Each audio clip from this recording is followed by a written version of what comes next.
Hello students, या व्हिडिओमध्ये मी तुम्हाला chapter number 3 kinetic theory of gases and radiation class 12th physics याच्या numerical बद्दल डिस्कशन करणार आहेत. हे सगळे प्रिव्हियस इयर पेपर मधले न्यूमेरिकल्स आहेत.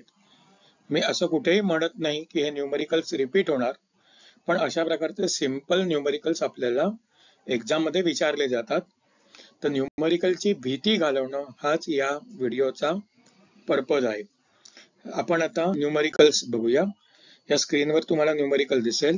The first one, the difference between the 2 molar specific heat of a gas is 9000 joules per kg per Kelvin. If the ratio of 2 specific heat is 1.5, calculate the 2 molar specific heats. हा February 22 चा 2 मार्काचा प्रश्न आहे. तर याच्यामध्ये एक महत्वाचं correction आहे. हे जरी मोलार म्हटलं असलं तरी युनिट वरनं आपल्याला लक्षात येतं की हे मोलार नाहीये, हे प्रिन्सिपल स्पेसिफिक हीट आहे. तर सिंपल गोष्ट म्हणजे काय दिलंय हे पहिलं गिव्हन लिहायचं. तर या न्यूमेरिकल मध्ये आपल्याला 2 भाग दिसतात की डिफरन्स बिटवीन 2 स्पेसिफिक हीट दिलाय आणि रेशिओ दिलेला आहे. मग आपण 2 फॉर्म्युले लिहू शकतो. So given Sp minus Sv is equal to what? 9000 joules per kg Kelvin. Sp म्हणजे specific heat at constant pressure, Sv म्हणजे specific heat at constant volume. आता रेशिओ म्हणजे gamma, gamma is equal to 1.5 असं दिलेलं आहे. मग आता gamma is equal to what? Sp divided by Sv which is equal to 1.5. Therefore Sp will become 1.5 times Sv. आता ही value आपण या इक्वेशन मध्ये सबस्टिट्यूट करू शकतो. So I can write 1.5 times Sv minus Sv is equal to 9000. So this will become 0.5 times Sv is equal to 9000. So Sv is equal to what? 9000 divided by 0.5 म्हणजे 18000 joules kg per Kelvin झालं. आता परत हे substitute करायचं आणि you will get the answer. So Sp is 1.5 times Sv. मग this is 1.5 into 18000. So this will become 27000 joules per kg per Kelvin. तर तुम्ही बघू शकता की किती सोपं सम फेब्रुवारी 22 ला विचारलंय, just based on substitution over year. जर माझे फॉर्म्युले रेडी असतील तर मला न्यूमेरिकल सॉल्व करायला एकदम इझी जाईल. आता पुढचं न्यूमेरिकल बघा. Calculate the energy radiated in a half minute by black body of surface area 200 centimetre square at 127 degree Celsius. कधी विचारलंय? जुलै 22, 2 मार्कासाठी. Given sigma is equal to 5.7 into 10 raised to minus 8 watt per metre square kelvin raise to 4 असं आपल्याला त्यांनी दिलेलं आहे इथे. मग आपल्याला सबस्टिट्यूशन काय येणार ते बघा की given T is equal to half minute, इथे दिलेलं आहे हाफ मिनिट. मग हाफ मिनिट म्हणजे 30 सेकंद झाले. Area 200 centimetre square. आता सेंटीमीटर स्क्वेअर आपण मीटर मध्ये कन्वर्ट केला म्हणून ते झालं 200 into 10 raised to minus 4 metre square म्हणजे 2 into 10 raised to minus 2 metre square झालं. आता पुढचं टेम्परेचर दिलंय 127 डिग्री सेल्सिअसला आपण केल्विन मध्ये कन्वर्ट केलं. 127 plus 273 directly comes out to be 400 kelvin. आता आपल्याला एनर्जी रेडिएटेड कॅल्क्युलेट करायचं आहे. सो सिग्मा दिलेला आहे 5.7 into 10 raised to minus 8.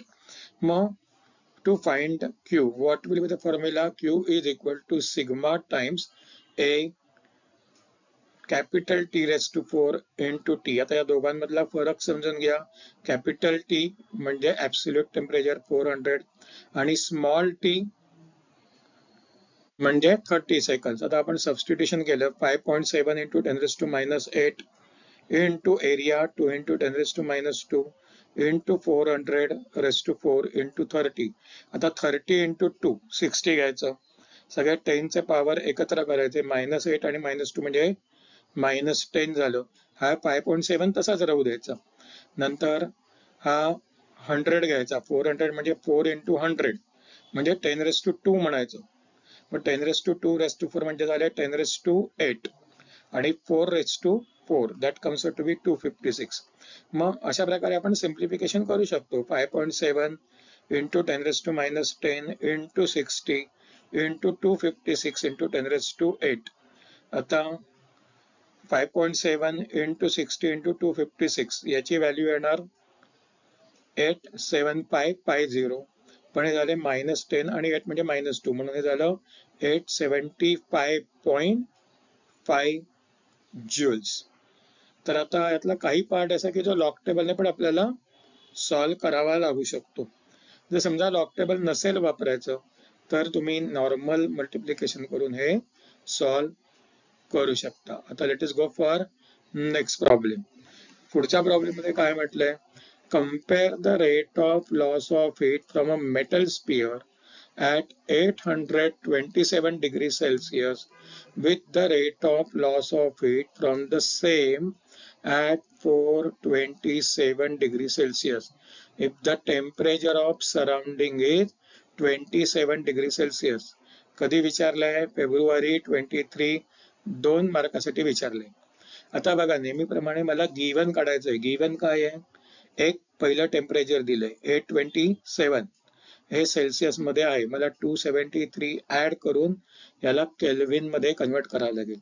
दुसरं टेम्परेचर दिलंय 427, हे पण मला केल्विन मध्ये कन्वर्ट करायचंय.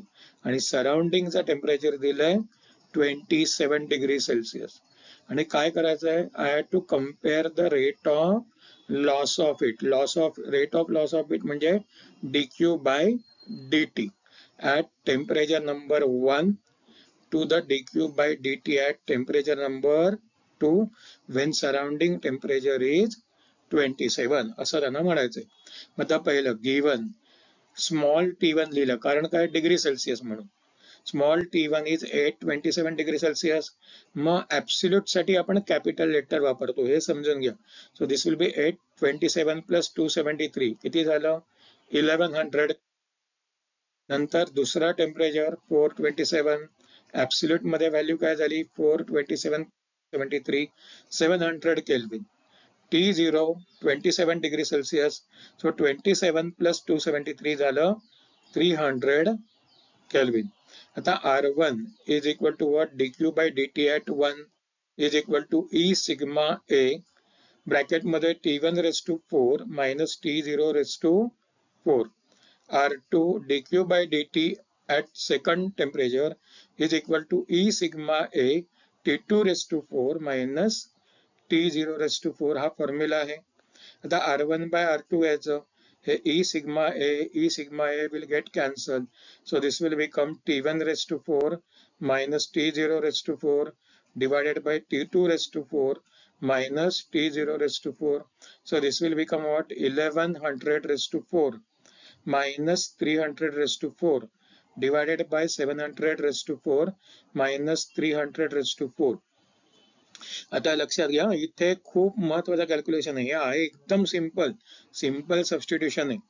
पण इथे बऱ्याच वेळेला मुलं गडबड करतात की 300⁴ कॅन्सल करून टाकतात. लक्षात घ्या, 300 दोन्हीकडे न्यूमरेटर आणि डिनॉमिनेटरला असले तरी ते कॅन्सल होत नाही, कारण न्यूमरेटरला एक सबस्ट्रॅक्शन आहे आणि denominator is also a subtraction of 2 numbers. मग तुम्ही सिम्प्लिफाय करण्यासाठी काय करू शकता? तर you can take this as 1100 as 11 multiplied by 10⁻². तसंच 300 ॲज 3 into 10⁻². असं लिहून आपण सिम्प्लिफाय करू शकतो. म्हणजे हे झालं 11⁻4 into 10⁻8. तसंच 3⁻4 into 10⁻8.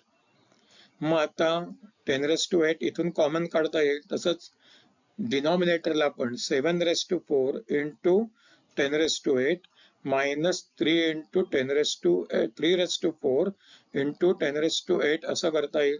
मग 10⁻8 आपण कॅन्सल करू शकतो. मग हे जे सिम्प्लिफिकेशन केलं 11⁻4 minus 3⁻4 चं, तर आन्सर आलं 14560.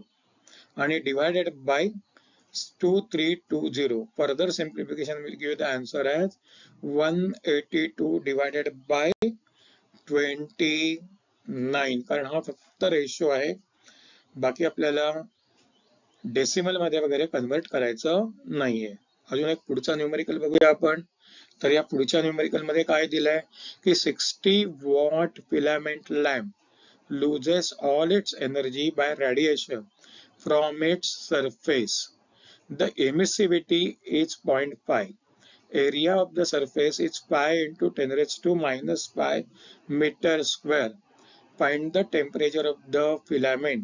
कधी विचारलंय? जुलै 23 ला 3 मार्कासाठी विचारलंय. सिग्मा सुद्धा आपल्याला प्रोव्हाइड केलाय 5.67 into 10 raised to minus 8 joule per second metre square kelvin raise to 4. आता लक्षात घ्या, हा जो सिग्मा आहे ना, हा जनरली पेपरच्या स्टार्टिंगला जे कॉन्स्टंट दिलेले असतात तिथे प्रोव्हाइड केलेला असतो. न्यूमेरिकलच्या खाली फार क्वचित सिग्मा वगैरे सारख्या कॉन्स्टंटची व्हॅल्यू दिलेली असते.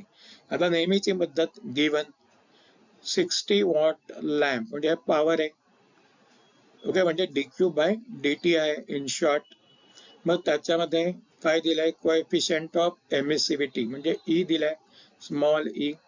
एरिया ऑफ द सरफेस दिलाय 5 into 10 raised to minus 5 मीटर स्क्वेअर. हे आपल्याला ज्या गोष्टी आवश्यक आहेत त्या सगळ्या प्रोव्हाइड त्यांनी इथे केलेल्या आहेत. मग आता पुढची स्टेप काय येणार? तर given dq by dt is equal to 60 watt, that is 60 joules per second. E is equal to 0.5. Area is equal to 5 into 10 raised to minus 5 meter square. Now formula dq by dt is equal to E sigma A T raised to 4. आता एवढा formula मात्र माझा बाहेर असलेला पाहिजे, तर मला substitution करता येईल आणि आन्सर काढता येईल. dq by dt I will write 60, E I will write 0.5, area I will write 5 into 10 raised to minus 5, sigma, this value I am going to substitute. Then I will solve the sum. So 60 is equal to 0.5 into 5.67 into 10 raised to minus 8 into 5 into 10 raised to minus 5 multiplied by t raised to 4. आता 5 into 0.5 म्हणजे झालं 2.5. मग पुढे t raised to 4 ची value काय होणार?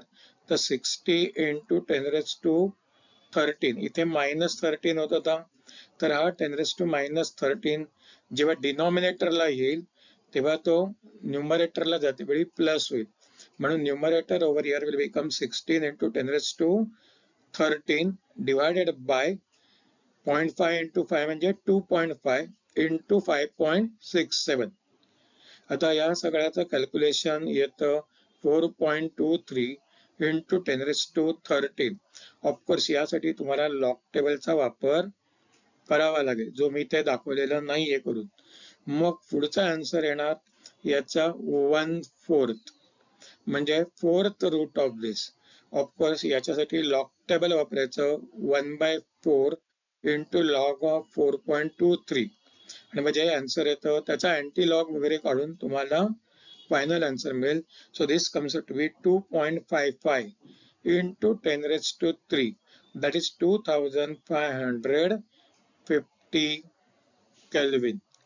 तर मित्रांनो, तुम्हाला जर हा व्हिडिओ आवडला असेल तर आमचं चॅनल जरूर सबस्क्राईब करा and you do not forget to share with your friends also, so that everybody should get benefited out of it. And thanks for watching the video. I am going to come along with more such a videos about 12th science physics. अजून एक गोष्ट की मी जे playlist केलेलं आहे 12th सायन्सचं exam 23-24चं, त्याच्यामध्ये बरेच video आहेत. तर तुम्हाला अजून असे काही व्हिडिओ हवे असतील तर तुम्ही मला कमेंट्स मध्ये कळवू शकता. So please do all those videos also.